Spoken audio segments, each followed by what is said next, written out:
বাংলাদেশের রাজনীতিতে আবারও উচ্চারিত হচ্ছে এক নতুন শব্দ, ষড়যন্ত্রকারী উপদেষ্টা। জামাতে ইসলামের নায়েবে আমির ডাক্তার আব্দুল্লাহ মোহাম্মদ তাহেরের সাম্প্রতিক বক্তব্য এই শব্দটি যেন নতুন করে আলোচনায় এনেছে অন্তর্বর্তী সরকারের ভেতরের এক অজানা উত্তাপ। তিনি প্রকাশ্যে বলেছেন, অন্তর্বর্তী সরকারের কয়েকজন উপদেষ্টা নাকি একটি বিশেষ দলের পক্ষে প্রশাসনকে ব্যবহার করে নীল নকশার নির্বাচন আয়োজনের চেষ্টা করছেন এবং এক্ষেত্রে যে সমস্ত উপদেষ্টারা একটা দলের পক্ষ হয়ে ভিতর থেকে কাজ করছে তাদেরকে সরান।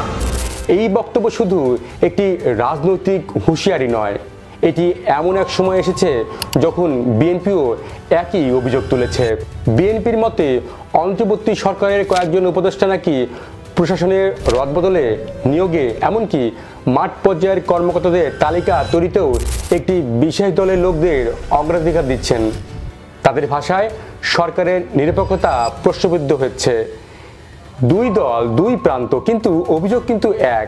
তাহলে প্রশ্ন উঠছে, এই উপদেষ্টারা কারা?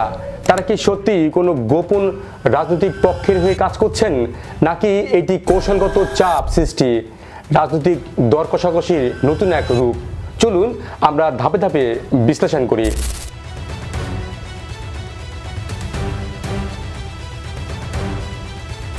অন্তর্বর্তীকালীন সরকার বাংলাদেশের ইতিহাসে এটি নতুন নয়।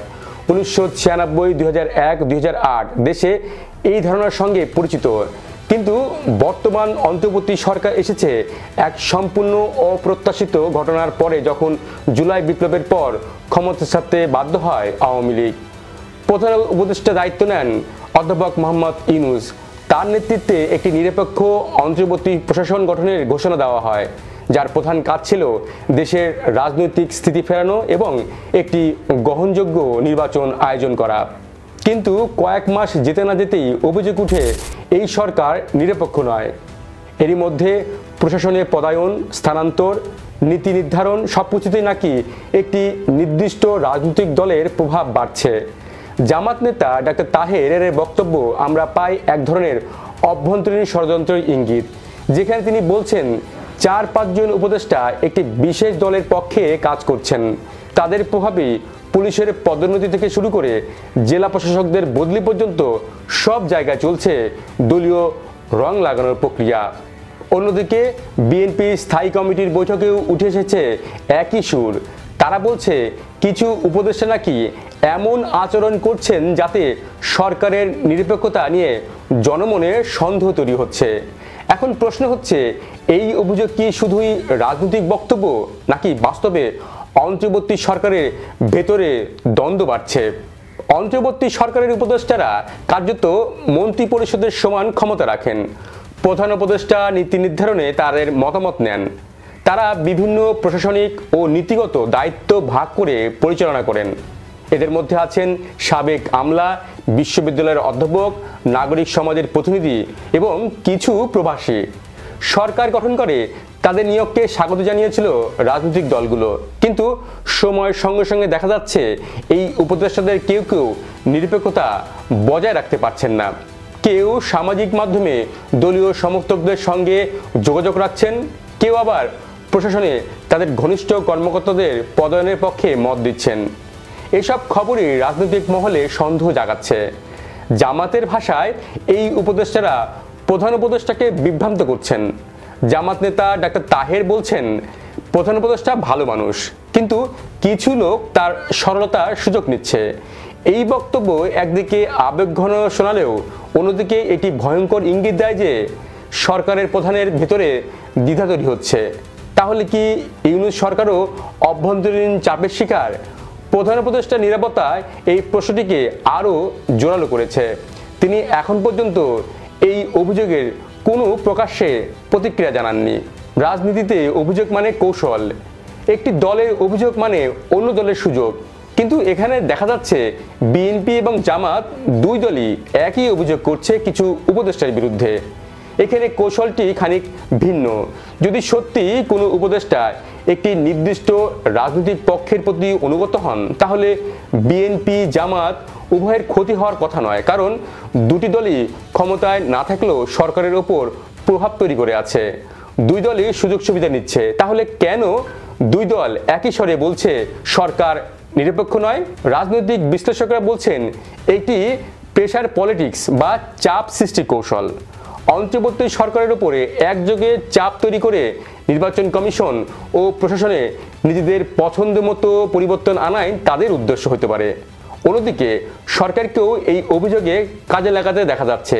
তারা দেখাতে পারছে আমরা নিরপেক্ষ, কারণ দুই পক্ষই আমাদের বিরুদ্ধে অভিযোগ করছে। এই বক্তব্য আন্তর্জাতিক সম্প্রদায়ের কাছে এক ধরনের সুরক্ষা তৈরি করছে অন্তর্বর্তী সরকারের জন্য।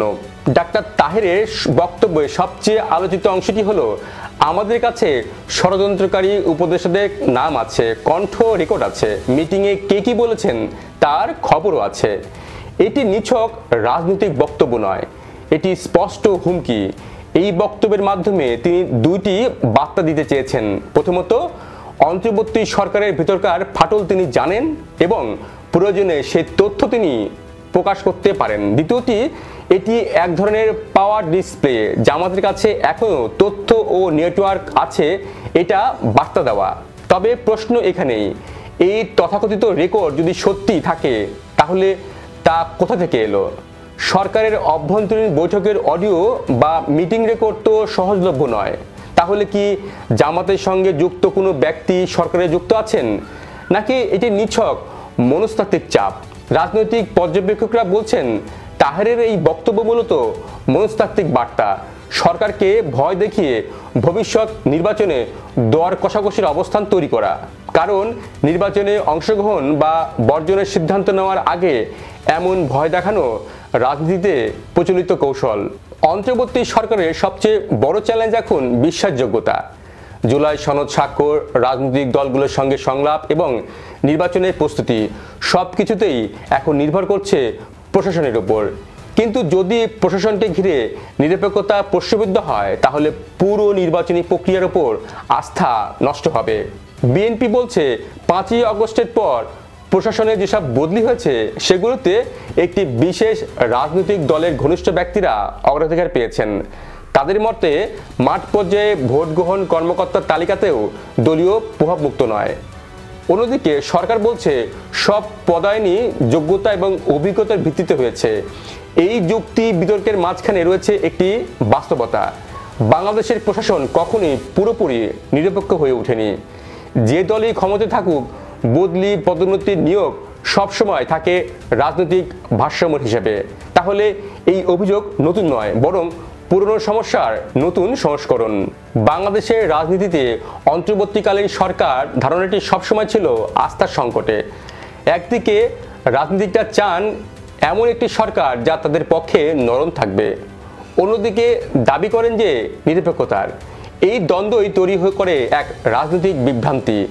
ডাক্তার তাহেরের বক্তব্য যেমন সরকারের উপর চাপ তৈরি করে, তেমনি বিএনপির বক্তব্য সেই চাপকে বহুগুণ বাড়িয়ে দেয়। প্রধান উপদেষ্টা ডক্টর ইউনূস এখন এমন এক অবস্থায় দাঁড়িয়ে আছেন যেখানে প্রতিটি সিদ্ধান্তের ব্যাখ্যা দিতে হচ্ছে। একদিকে প্রশাসনিক দক্ষতার দাবি, অন্যদিকে রাজনৈতিক নিরপেক্ষতার ভারসাম্য। এই চাপ কতটা সামলানো সম্ভব হবে তা নির্ভর করছে আগামী কয়েক সপ্তাহের উপর। যদি ডাক্তার তাহের কণ্ঠ রেকর্ড সত্যি প্রকাশ করেন তাহলে তা হবে বাংলাদেশের রাজনীতিতে এক নজিরবিহীন ঘটনা। কিন্তু যদি এটি কেবল রাজনৈতিক কৌশল হয় তাহলে সেটি আরও একটি প্রোপাগান্ডা ছাড়া কিছুই নয়। অন্যদিকে বিএনপির সামনে একটি দ্বিধা, তারা অন্তর্বর্তী সরকারের নিরপেক্ষতায় সন্দেহ প্রকাশ করছে, কিন্তু এই সরকারের সবকিছুতেই অংশ নিচ্ছে বিএনপি। এই দ্বৈত অবস্থান বোঝায় দলগুলো এখনো ভিত্তি তৈরি করছে কিন্তু পূর্ণ আস্থার জায়গায় পৌঁছায়নি। বাংলাদেশের রাজনীতি এখন এমন এক ক্রান্তিকালে দাঁড়িয়ে যেখানে আস্থা এবং সন্দেহ পাশাপাশি হাঁটছে। একদিকে জনগণ চায় একটি নিরপেক্ষ সরকার, একটি সুষ্ঠু নির্বাচন, অন্যদিকে রাজনৈতিক দলগুলো এখনো একে অপরের সন্দেহের চোখে দেখছে। ডাক্তার তাহেরের ষড়যন্ত্রকারী উপদেষ্টার মন্তব্য সেই সন্দেহকে আরও গভীর করেছে। কিন্তু এই বক্তব্যের মধ্যে একটি বিষয় স্পষ্ট, বাংলাদেশের রাজনীতি এখন আর গোপনে কিছু করতে পারছেন না। প্রতিটি সিদ্ধান্ত, প্রতিটি নিয়োগ, প্রতিটি বক্তৃতা জনগণের নজরে, মিডিয়ার ক্যামেরায়, সোশ্যাল মিডিয়ার ফিডে। তাহলে আসল প্রশ্নটি রয়ে যায়, এই উপদেষ্টারা কি সত্যি কোনো দলের হয়ে কাজ করছেন, নাকি এই অভিযোগগুলো নতুন এক রাজনৈতিক ষড়যন্ত্রের অংশ? সম্ভবত উত্তরটি সময় দেবে, আর সেই সময়ের মধ্যেই নির্ধারিত হবে বাংলাদেশের গণতন্ত্রে আসলে কি তার দ্বিতীয় স্বাধীনতা পেয়েছে, নাকি ঢুকে পড়েছে অবিশ্বাসের অন্ধকার গহ্বরে। জানান আপনার মতামত, ভিডিওটি শেয়ার করুন, লাইক দিন, সম্ভব হলে আমাদের চ্যানেলটি সাবস্ক্রাইব করুন। আর এতক্ষণ আমাদের সঙ্গে থাকার জন্য ধন্যবাদ।